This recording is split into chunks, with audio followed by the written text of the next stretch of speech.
Hello, pirates, mermaids, and sea creatures. Welcome back to another adventure with Web Captain Drew.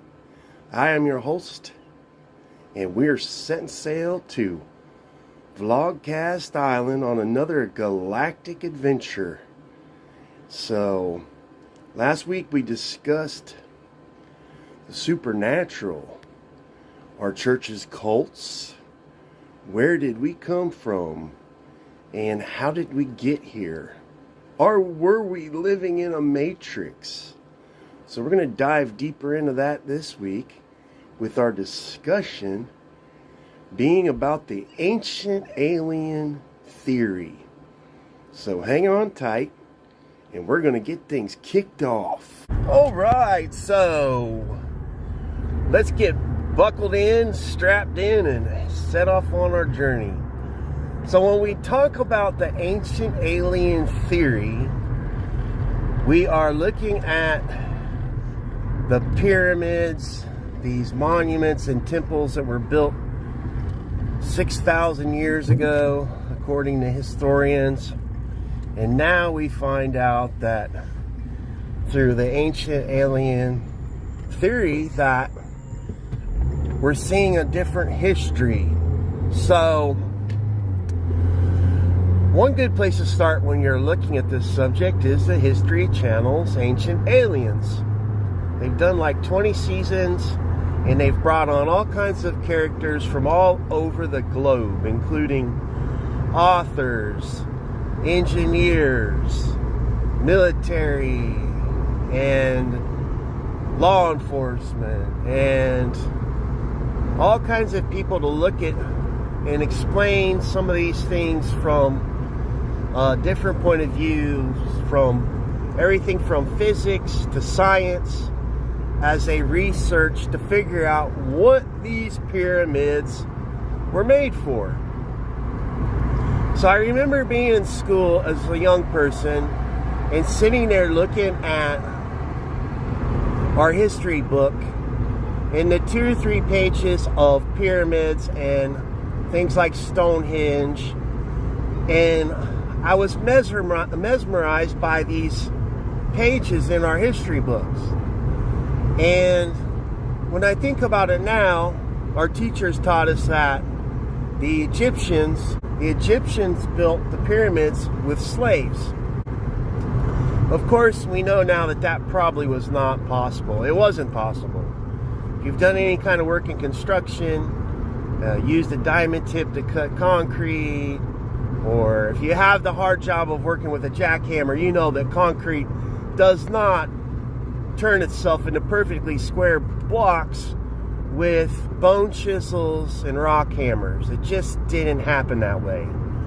So it turns out that most likely our history, which we would look at history from what historians had uncovered when they started keeping written language from cuneiform, and that's when the timetable starts. But it's obvious now that our human history could go back even 100,000 years before what we originally thought. And this makes sense because when the globe started getting smaller, as I said, looking at 2 or 3 pages back when I was in class, and our teachers taught us what they were taught, but we didn't have the internet, so they didn't know what we know now. And obviously the history has changed.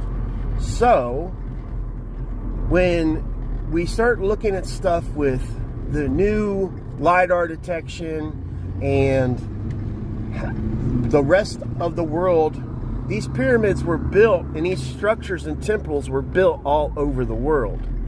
So that leaves us with a big head scratcher. And with that being said, I'm going to take a quick break and we'll be back in a flash. You know, it seems like there was an effort to cover up the history of giants. Like, you know, people have vehemently denied that Bigfoot exists, or, you know, it's even written in historical biblical terms as the Watchers being a race of giants, the Nephilim. Like, but even like I think some religious people discredit their own stories because it's like a cover-up. So one of the weirder speculations about all this is maybe like giants built this stuff, right? If giants built this stuff, then where's the machinery that they used to do it? Like, you know, like if the Nephilim were a race of like what we would refer to maybe as like a godlike being, a higher species, well, then that's possible that they could have just taken their technology with them and their machinery with them. It seems like that's the weirdest part about this whole story of the history of pyramids and stuff, is that there's no evidence of these machines. Like, you know, if you go to a place where there's a lot of construction for years after, you're going to have construction yards where construction companies keep their tools and their equipment, and these things just vanished. Like, so obviously it was expensive technology to be able to create what they did, to be so precise. Like, if you look at the monoliths especially, like, how did they carve? You know, like, carving in stone is not an easy thing. We're just now like perfecting that ourselves. So they had that all figured out, like, you know, 6,000 years ago. And the only way that it's possible is that they packed up all their stuff, and I think maybe they just went to the next planet to start terraforming. And when we were left behind, humans had to decide, how do we discuss this subject of us being left behind when obviously the people that took off had the technology and the things that made life a lot easier to build stuff with. Like, so what I think it was is that humans had to make a decision and say, well, we just forget about that and move on and start our own way of living and build our own technology from what we learned from our predecessors. And so that is like pretty much like the only way that all this can like tie itself together and make sense. Like, well, what happened? Why did they disappear? And why do people want to treat that like it's a fairy tale and folklore, when it obviously, if you're going to believe in stuff that's biblical, then it all goes together, like hand in hand, right? So that's what I have a hard time understanding. And one of my other thoughts on this is that if they are still here, residing in the planet, that would be the first place, if I was a ufology investigator, that I would want to look, is in the planet. Because that's one thing now that we know, like our military does and other countries do it. They dig underground for secure structure. So they, you know, if something were to happen, that you can live underground just like you can live on the top of the ground. And actually, you're safer living underground because you're not getting exposed to radiation and elements and whatever can come along and, well, make you disappear like the Mayans did. So like I was saying, this whole subject definitely has some confusing parts to it. And even ufology people will argue on some of the points based on what science that they know. And that makes it kind of hard, too, to pick and choose what you believe or who you believe.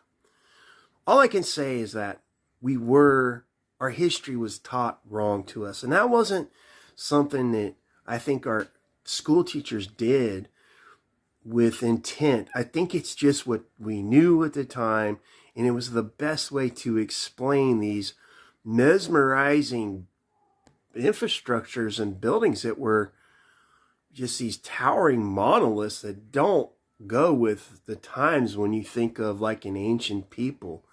Like, for instance, when settlers came to Northern America, the Pilgrims, we have a way different picture of what people were like in that time, and they weren't technologically advanced.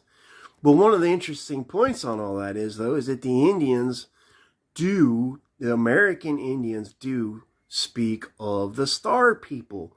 So they knew these people also. And you know, that's what's really confusing too. So if they knew these people and they talk about them in their history and in their culture, that also leaves you kind of wondering, well, why don't we know? I think it's that we forgot, we had to move on. And, you know, if they still are here, I think that will be the actual disclosure that we get, is that they've been here all along. They just moved away so they wouldn't impede our progress in how we were going to develop our communities and our cultures ourselves.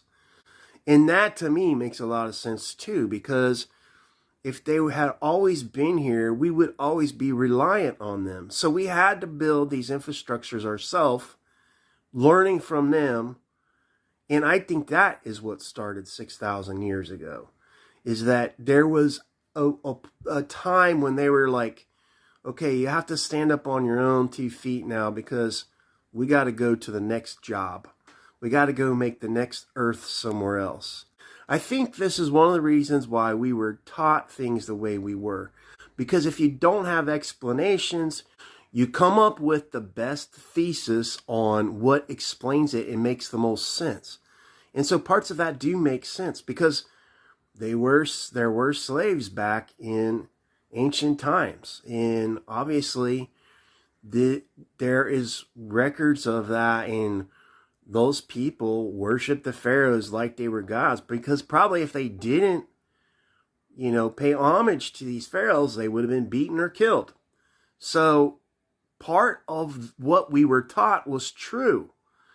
And as we know, some of those things we did, the bad things like slavery, it kept on perpetuating through time.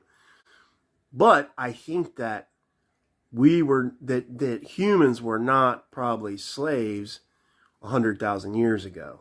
I think it was a different utopian society that hopefully we will evolve to ourselves one day. And that's maybe why they left us to our own devices, so we could figure these things out. That's kind of like what I was discussing last week.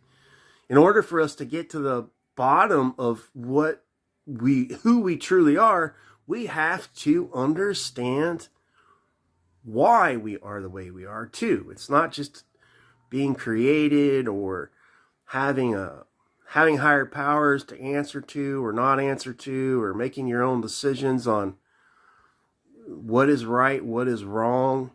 It goes back to how humans evolve in life, and everyone all together as a whole, how we end up as a society. And we know that there are problems in our society today that we have to fix. So I think that we have enough of our own problems, let alone trying to figure out why these ancient intelligent beings split on us, right? It doesn't, you know, it's hard to wrap your mind around it, but it probably was for our own good, so we could teach ourselves and hand that down to the next generation. So I don't know. Tell me what you think. You post your comments, as long as they're friendly. That's what I would prefer. But you know, hey, to each his own, right? And some people, like with this subject, I know it's like hard when I've come to terms with it. It's just what I believe, and I know that it's probably factual, most of it. Like we in order for everyone to transcend to the next level, we have to understand where and how we really came from, how these people did all this, and technology is the only way it could have really happened. So there you go. That's that, and we're gonna take a quick break, and we'll be back in flash.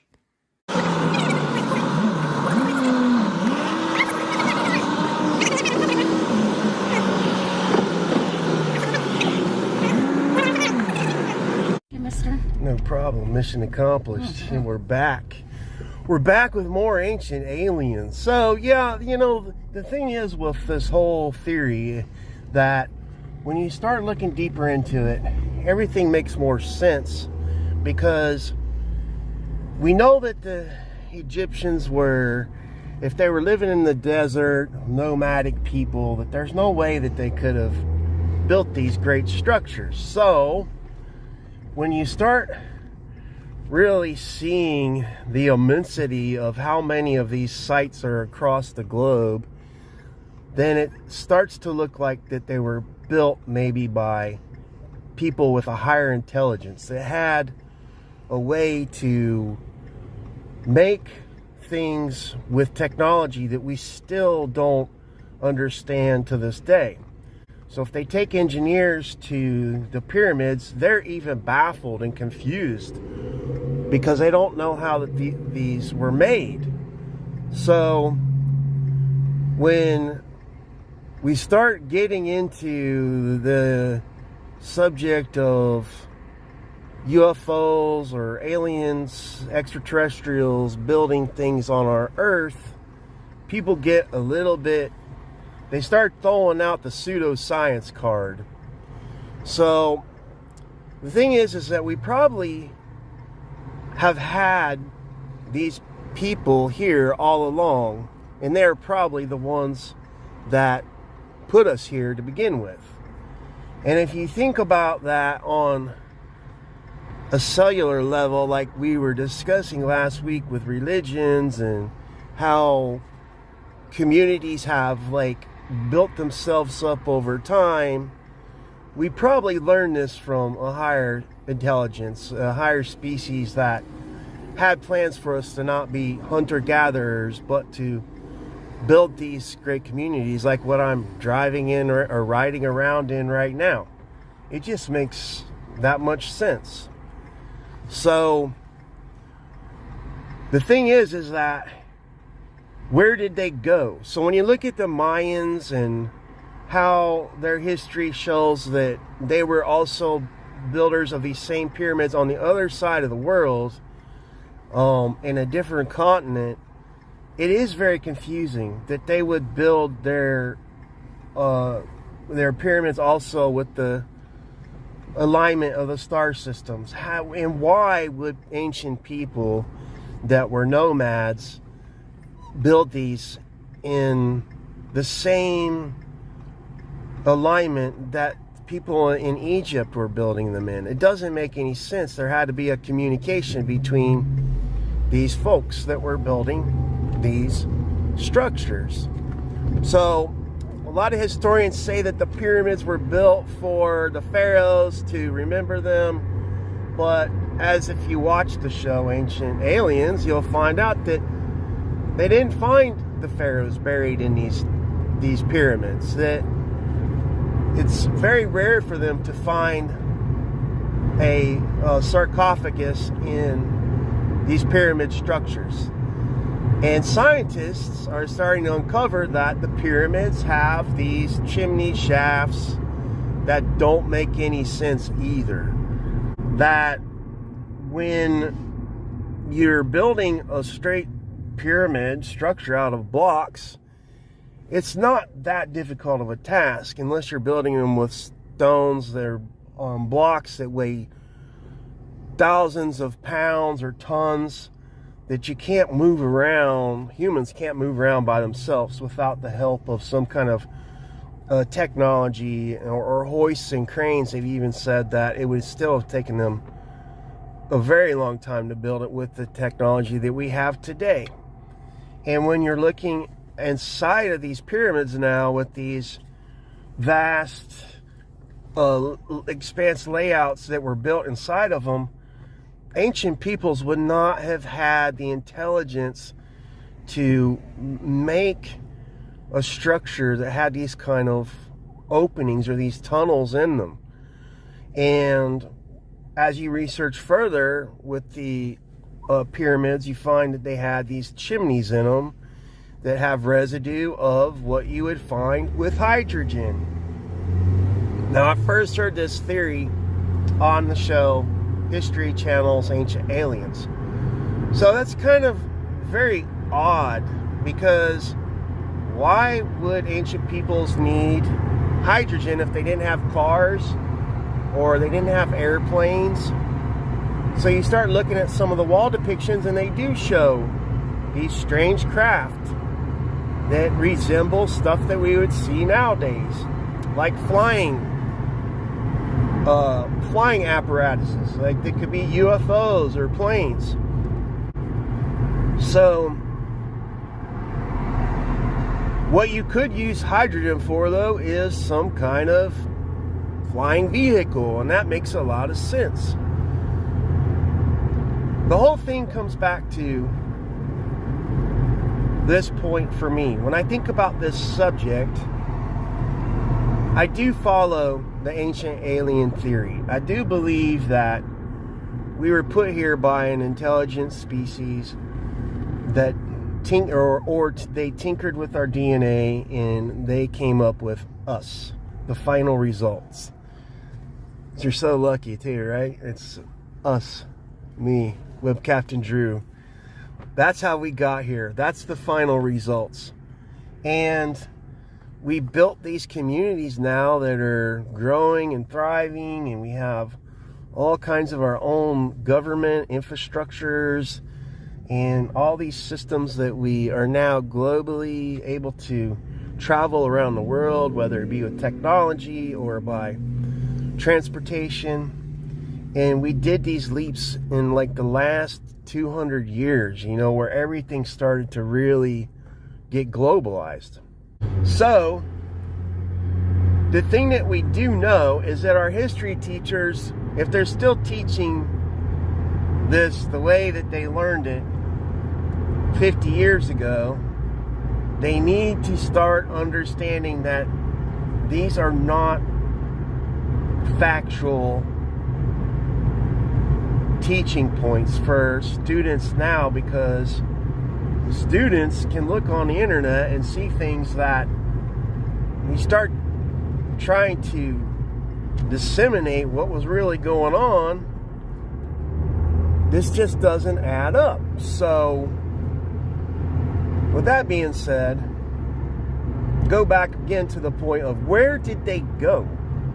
Like, why did they leave? If we had this technology, why did they get in their ships and split town? This is the biggest head scratcher of them all, right? Some people say that the Mayans were just dispersed, or they were killed by a plague, or famine and war wiped them out.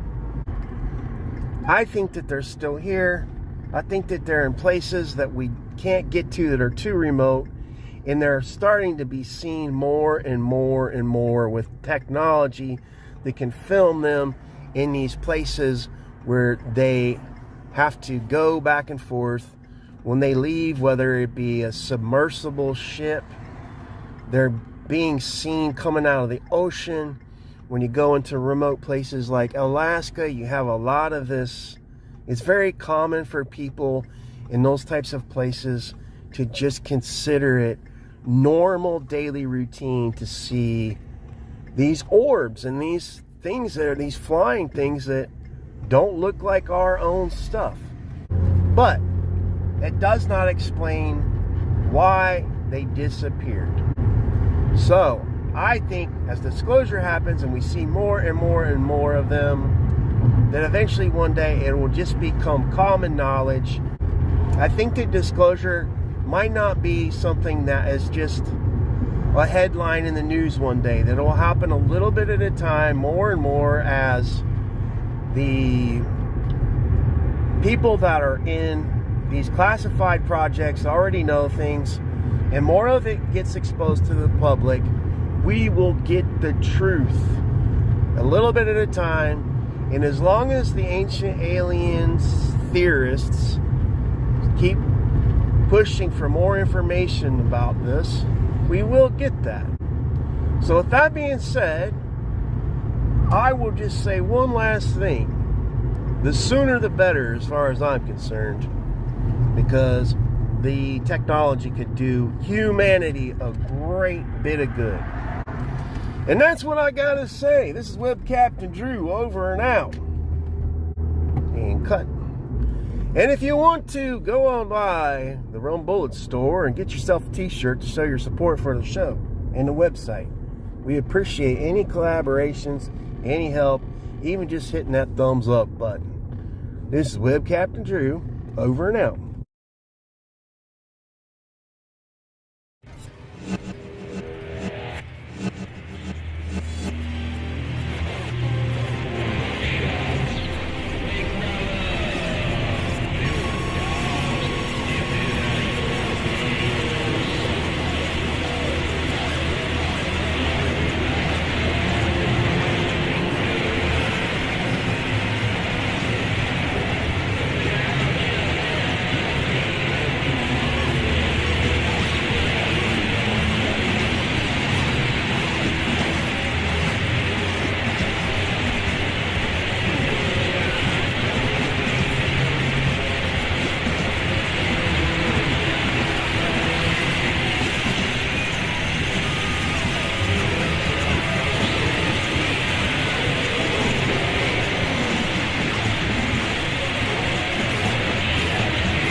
You have something you want to say? Huh?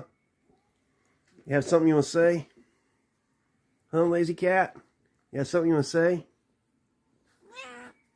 You have something you want to say?